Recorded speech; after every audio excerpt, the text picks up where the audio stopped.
商品を相次いで販売しています。ブロックのおもちゃで知られるデンマークの玩具メーカーは、色も髪型も違う11体のフィギュアのセットを販売します。虹色に加え、人種の多様性を尊重するとして黒と茶色、心と体の性が一致しないトランスジェンダーに敬意を表すとしてピンクや白などが使われています。Why we've created a set like this to say we want to include everybody, no matter how young or old you are, what gender you are.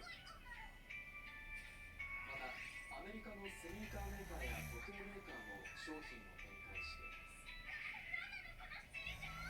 す。ではマーケット情報です。先ほど開いたニューヨーク市場、現在34,568ドル7セントとなっています。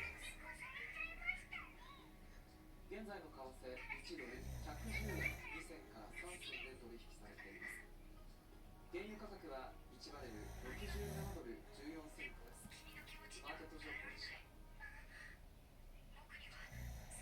来週月曜日はテクノロジーを駆使して社会の課題解決を目指すスニーカ